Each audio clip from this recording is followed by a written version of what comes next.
मैंने चाय का एक घूंट भरते ही कप बड़ी जोर से ज़मीन पर पटक कर तोड़ा था। मेरी बीवी हाफिजा सामने खड़ी बुरी तरह से घबरा गई थी। मैंने कहा कि जाहिल औरत, चाय तक नहीं बनानी आती, इतनी शक्कर डालते हैं चाय में। मेरी किस्मत ही खराब थी जो मुझे अनपढ़ अंगूठा छाप बीवी मिल गई। मेरी बात सुनकर टप टप उसकी आंखों से आंसू बहे थे, लेकिन होठ खामोश थे। मेरी शादी को 1 साल बीत गया था। मेरे तो होश अपनी शादी की पहली रात ही उड़ गए थे। निकाहनामे पर मैंने अपनी बीवी के साइन की बजाय अंगूठा लगा हुआ देखा था। वह मेरी माँ की दूर की कजन की बेटी थी। हम दूसरे शहर से उसे ब्याह कर लेकर आए थे। मैं उससे शादी करना ही नहीं चाहता था, लेकिन मेरी माँ की जिद थी कि उनकी कजन बहुत बीमार है और उसके मरने के बाद उसकी बेटी बिल्कुल बेसहारा हो जाएगी। मुझे अपनी माँ की बात माननी पड़ी थी। एक तो वह लड़की बिल्कुल सादा थी और इस पर एक और सितम टूटा था कि अंगूठा छाप अनपढ़ थी। शक्ल और सूरत की अच्छी थी, लेकिन मुझे हमेशा पढ़ी लिखी लड़कियां ही भाती थी जो मेरे साथ मेरे माहौल में एडजस्ट हो सके। मैं बहुत ही बड़ी शानदार कंपनी में जॉब करता था। मेरा उठना बैठना भी ऐसे ही लोगों में था।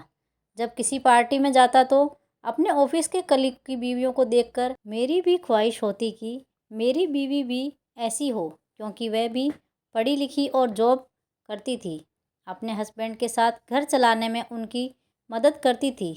तमीज़दार, पढ़ी लिखी और फैशन से वाकिफ़ मुझे भी ऐसी ही एक बीवी की ख्वाहिश थी। लेकिन मेरी माँ ने तो मेरे पल्ले एक जाहिल औरत को बांध दिया था। मुझे समझ नहीं आता था कि आखिर माँ ने मेरे साथ मेरे बारे में ऐसा क्यों सोचा। मैं तो उसे अपने ऑफिस की किसी पार्टी में लेकर भी नहीं जाता था।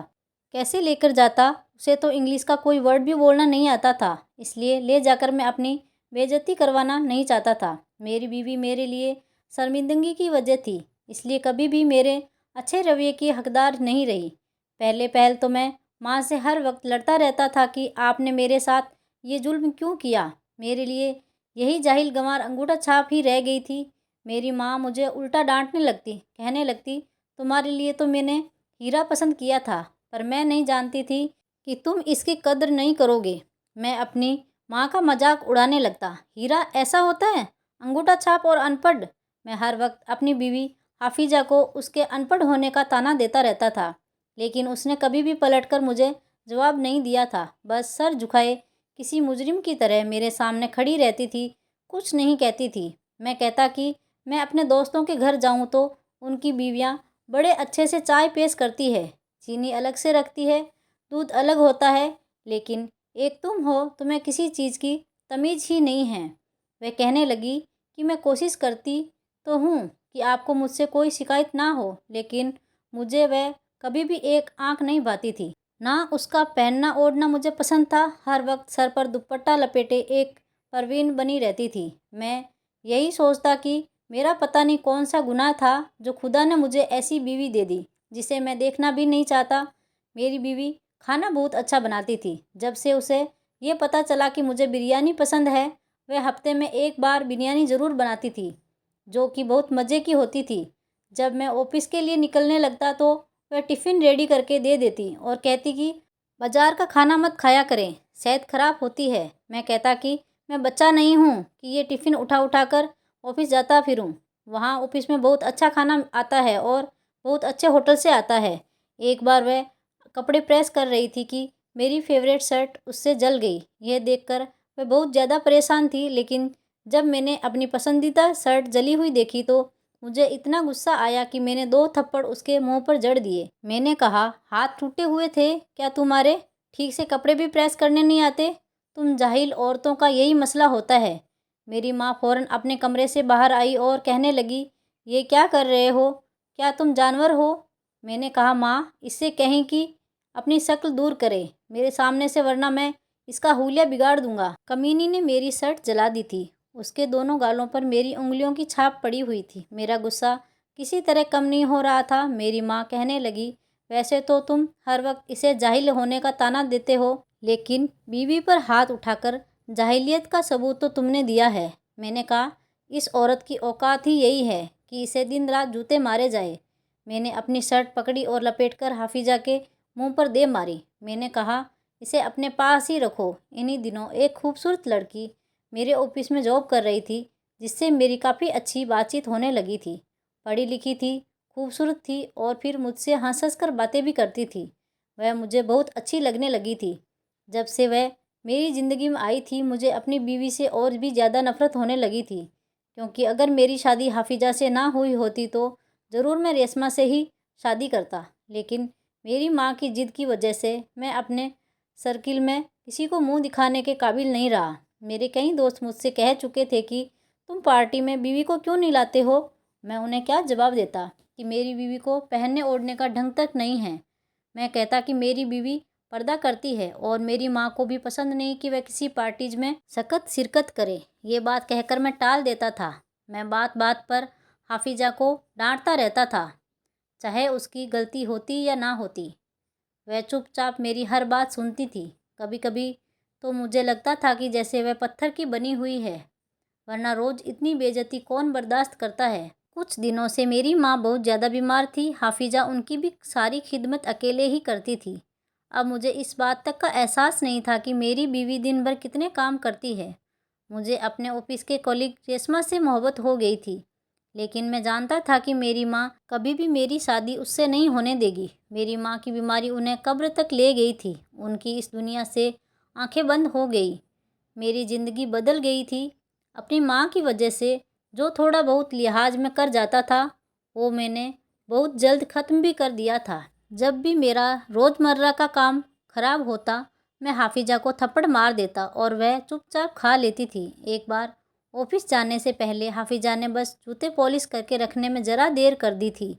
मेरा और पारा हाई हो गया था। मैंने उसे बहुत मारा। मैंने कहा कि तुम्हें ज़रा भी काम का सलीका नहीं है और ना ही मेरे वक्त की कदर है। मेरी हर चीज़ पहले तैयार रखा करो।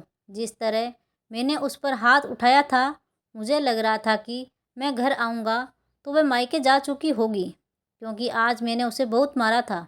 लेकिन जब मैं घर गया तो बिरयानी की खुशबू आ रही थी। मैंने खाना खाया, कमरे में आया तो मेरे सर में दर्द था। हाफिजा किचन का काम समेटकर जब कमरे में आई तो काफ़ी थकी थकी लग रही थी। लेकिन जैसे ही मैंने कहा कि मेरे सर में दर्द है, तो फ़ौरन मेरे पास बैठकर मेरा सर दबाने लगी। कहने लगी कि आप बहुत मेहनत करते हैं और बजाय सुकून देने के मैं आपको और भी परेशान कर देती हूँ।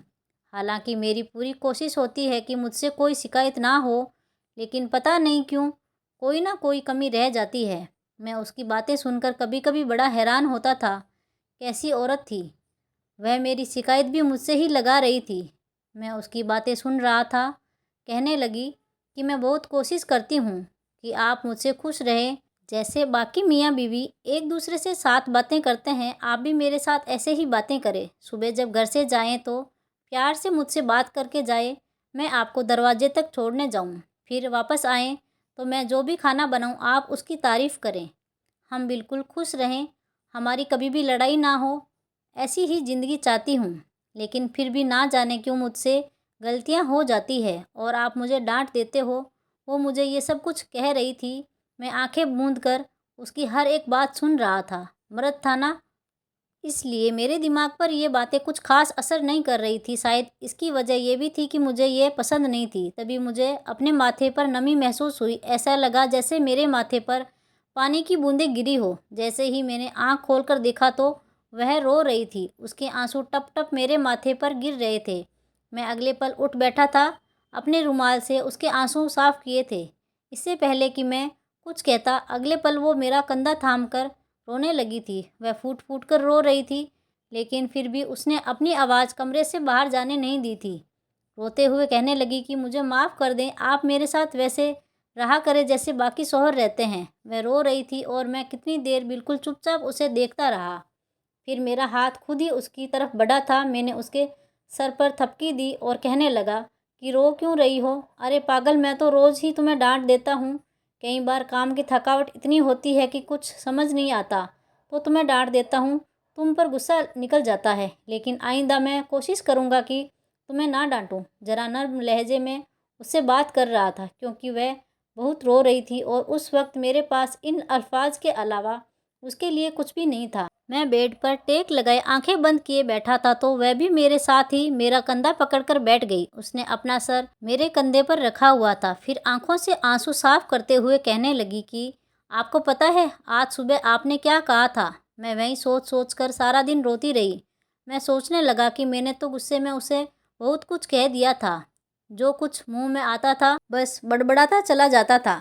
हर वो लफ्ज़ यूज करता था जिसमें उसकी बेइज्जती कर सकूं, लेकिन ना जाने उसे कौन सी मेरी बात बुरी लगी हो। मैं कहने लगा कि पता नहीं क्या कहा था, बताओ मैंने क्या कहा था? इतना सुनना था। तो वह कहने लगी कि आप सुबह गुस्से में कह रहे थे कि मैं तुम्हें हमेशा हमेशा के लिए छोड़ दूंगा, तुम दर दर की ठोकरें खाती फिरोगी। इतना कहने के बाद वह सिसकी थी। इस बार उसकी आंखों से आंसू जब गिरे तो मैं थोड़ा घबरा सा गया था। मैं भी गुस्से में ना जाने क्या से क्या बोल जाता था, लेकिन अगले पल उसे बहलाने लगा था कि देखो वह सब कुछ गुस्सा होता है, ऐसा कुछ नहीं है, तुम बिना वजह मेरी बातों को दिल पर मत लिया करो, तुम एक अच्छी लड़की हो। मैं उसकी थोड़ी बहुत तारीफ कर रहा था ताकि कम से कम वह रोना तो बंद कर दे। अगली सुबह जब वह उठी तो बहुत खुश दिखाई दे रही थी। चेहरे पर हल्की सी मुस्कुराहट थी और उसे मुस्कुराता हुआ देखकर मेरे चेहरे पर भी मुस्कुराहट फैल गई। मुझे लगा था कि शायद मैं धीरे धीरे ही सही मगर हाफिजा का आदी हो जाऊंगा और फिर हमारे बीच ये रिश्ता भी ठीक हो जाए। उसने मेरे लिए नाश्ता बनाया था। आज मैं भी बहुत खुश था, लेकिन उस दिन जब मैं ऑफिस गया तो वहाँ पर रेशमा जैसे मेरा ही इंतज़ार कर रही थी। जैसे ही हमने काम पूरा किया और बॉस वहाँ से गए तो मुझे हाफिजा के साथ गुजारा वक्त याद आने लगा। तभी रेशमा मेरे पास आकर बैठी थी, मेरा हाथ पकड़ चुकी थी। कहने लगी कि तुम जानते हो ना, मेरे घर वाले मेरा रिश्ता तय करना चाहते हैं। आए दिन कोई ना कोई लड़का मेरे लिए रिश्ता भेज रहा होता है। अब तुम बताओ मैं क्या करूं? तुम मेरे साथ सीरियस भी हो या नहीं, या सिर्फ टाइम पास ही कर रहे हो? मैंने रेशमा की बात सुनी तो अगले ही पल किसी पानी की बुलबुले की तरह हाफिजा मेरे होशो हवास से गुम हो चुकी थी। मैं कहने लगा कि कैसी बातें कर रही हो तुम? अरे मैं बिल्कुल सीरियस हूँ तुम्हारे साथ। तुम जैसी लड़की ही तो मेरी आइडल थी। तुम जैसी लड़की के साथ ही तो मैं अपनी ज़िंदगी गुजारना चाहता था। इतना सुनना था कि वह कहने लगी तो फिर कोई फैसला अभी तक तुमने क्यों नहीं किया? क्यों अभी तक तुमने मुझे सिर्फ उम्मीद पर ही रखा हुआ है? आखिर कब तक मैं अपने माँ बाप को टालती रहूँगी? मैंने उसे यकीन दिलाया कि बस हम बहुत जल्द दोनों शादी कर लेंगे। मुझे हाफिजा का तो कोई डर नहीं था। अरे उसकी फिक्र ही किसे थी? मुझे वो वक्त भी याद आया जब एक दिन मैंने हाफिजा को मायके भेजा और मैं खुद अपनी माँ के पास आकर बैठ गया था। मेरी माँ मुझसे हाफिजा की बातें कर रही थी, उसकी तारीफ कर रही थी ताकि मेरे दिल में उसके लिए प्यार जगा सके, लेकिन मैं तो कुछ और ही चक्रों में था। मैं अपनी माँ से कहने लगा कि माँ, मैं आपसे कुछ कहना चाहता हूँ। आप जानती हो ना कि मेरा रिश्ता हाफिजा के साथ आपने अपनी मर्ज़ी से किया था, लेकिन मैं अब अपनी मर्ज़ी से जिस लड़की को पसंद करता हूँ उससे शादी करना चाहता हूँ। उम्मीद है आपको इससे कोई ऐतराज़ नहीं होगा। हाफिजा को भी मैं नहीं छोड़ूंगा, वह भी इसी घर में रहेगी, लेकिन मेरी ज़िंदगी सिर्फ़ और सिर्फ रेशमा के साथ शुरू होगी। इतना सुनना था कि मेरी माँ के चेहरे पर तो मौजूद मुस्कुराहट गायब हो चुकी थी। कहने लगी, ये तुम कैसी बातें कर रहे हो? होश में तो हो क्या? बकवास किए जा रहे हो? मैं तुम्हें एक कदम नहीं उठाने दूंगी। अरे हमारे ख़ानदान में किसी ने आज तक दो दो शादियाँ नहीं की। जिसके साथ शादी होती है उसी के साथ निभाते हैं। तू होता कौन है ऐसे सोचने वाला? मेरी माँ के दिल पर शायद ये बात बहुत गहरा असर कर चुकी थी। मेरी माँ मुझसे लड़ने लगी और मुझे कमरे से निकाल दिया। अगली सुबह जब मैं अपनी माँ को देखने गया तो वह इंतकाल कर चुकी थी। उनका दिल बंद हो चुका था। हाफिजा भी आ चुकी थी। मुझसे ज़्यादा तो वह मेरी माँ से अटैच हो चुकी थी। रो रो कर उसने अपने आप को हलकान कर लिया था। मैं भी बहुत रोया था। शायद मुझे अपनी माँ से ऐसी बात करनी ही नहीं चाहिए थी। जब मैंने रेशमा को इस बात में बताया कि मेरी माँ का इंतकाल हो चुका है तो वह बजाय अफसोस करने के मुझसे कहने लगी कि अच्छा, समझो हमारे बीच का एक कांटा तो खुदा को प्यारा हो गया। देख लो, खुदा भी चाहता है कि हम दोनों एक हो जाएं। तभी हमारे रास्ते में आने वाले सभी कांटों को वह खुद भी हटा रहा है। वह मुझसे इस तरह की बातें कर रही थी और मैं बस चुप हो चुका था। अब तो मेरी माँ जिंदा नहीं थी। मैंने रेशमा से कहा कि हम शादी कर लेते हैं, लेकिन उसके घर वाले भी ना माने। कहने लगे कि हम पहले से शादीशुदा आदमी के साथ तुम्हारी शादी नहीं करेंगे। रेशमा को भी थोड़ी बहुत परेशानी थी कि कहीं मैं उसे छोड़कर अपनी पहली बीवी के साथ वक्त ना गुजारता फिरूं। मैंने उसे यकीन दिलाया था, लेकिन वह कहने लगी कि मैं तुमसे तभी कोर्ट मैरिज करूंगी जब तुम शादी होते ही हाफिजा को तलाक दे दोगे। मैंने फ़ौरन हामी भर ली थी। उस दिन जब मैं रेशमा से निकाह करके उसे अपने दूसरे घर पर छोड़कर वापस हाफिजा के पास आया था, तो मैंने सोच लिया था कि मुझे इसे क्या कहना है। रास्ते में हल्की हल्की बारिश भी शुरू हो चुकी थी। एकदम से ही मौसम खराब हो चुका था। जैसे ही मैं घर में दाखिल हुआ तो घर में मुझे पकोड़ों की खुशबू आ रही थी। लाउंज में आया तो सामने ही किचन में मेरी बीवी हाफिजा पकोड़े फ्राई कर रही थी। मुझे देखकर उसने साथ ही चाय भी बनाने के लिए रख दी थी। कहने लगी कि आप आ गए, मुझे पता था कि आज आप जल्दी आ जाएंगे। देखिए, मैंने आपके लिए पकोड़े बनाए हैं, चाय भी बना रही हूँ, दोनों मिलकर खाएंगे। मैं अपने कमरे में आ गया। मेरे सर पर सिर्फ और सिर्फ रेशमा सवार थी। मैं कहने लगा कि सारे काम छोड़ो और यहाँ आओ, जल्दी, मुझे तुमसे ज़रूरी बात करनी है। बार बार मुझे रेशमा के मैसेजेस आ रहे थे। वह कह रही थी कि जल्द से जल्द काम निपटाओ और वापस मेरे पास आओ। आज हमारी ज़िंदगी का सबसे खूबसूरत दिन है। मैं कमरे में ही था जब वहाँ पर हाफिजा आई। उसने एक हाथ में प्लेट में पकोड़े पकड़ रखे थे और दूसरे हाथ में चाय का कप उठा रखा था। कहने लगी कि लीजिए, मैं आपके लिए चाय और पकोड़े ले आई हूँ। मैंने उसके हाथ से पकोड़े और चाय लेकर एक तरफ रखे थे। उसने एक पकोड़ा उठाकर मेरे मुंह में डालना चाहा, लेकिन मैं उसका हाथ वहीं पर रोक चुका था। वो मुझे इतना सीरियस देखकर थोड़ी हैरान सी हुई थी। कहने लगी कि क्या हुआ, मैंने फिर कोई गलती कर दी? आप इतने परेशान क्यों दिखाई दे रहे हैं? सब खैरियत तो है ना? आपकी तबीयत तो ठीक है ना? लेकिन मैंने अगले ही पल उसे अपने पास बिठाया और फिर कहने लगा कि देखो, मैं जो कुछ तुमसे कहने वाला हूँ उसे होशो हवास से सुनना। तुम भी जानती हो कि मेरी और तुम्हारी शादी पसंद की नहीं थी। सिर्फ और सिर्फ माँ की वजह से मैंने रिश्ता बनाया था, लेकिन अब मेरी माँ मर चुकी है। अब मेरा और तुम्हारा गुजारा होना मुश्किल है। देखो, अगर मैंने तुम्हारा दिल दुखाया हो या तुम्हें परेशान किया हो तो मुझे माफ़ कर देना। मैं भी तुम्हें तुम्हारी कोताहियों के लिए माफ़ कर दूंगा, लेकिन अब मैं तुम्हारे साथ नहीं रह सकता। मैं तुम्हें तलाक देता हूँ। मैं तुम्हें अपनी पूरे होशो हवास में तलाक देता हूँ। 3 बार मैंने ये अल्फाज कह दिए थे और वह तो जैसे सकते की हालत में आ चुकी थी। मैं इसके बाद सिर्फ उसे इतना कह पाया था कि अपने भाई को कॉल करके बुला लो, मैं जा रहा हूँ।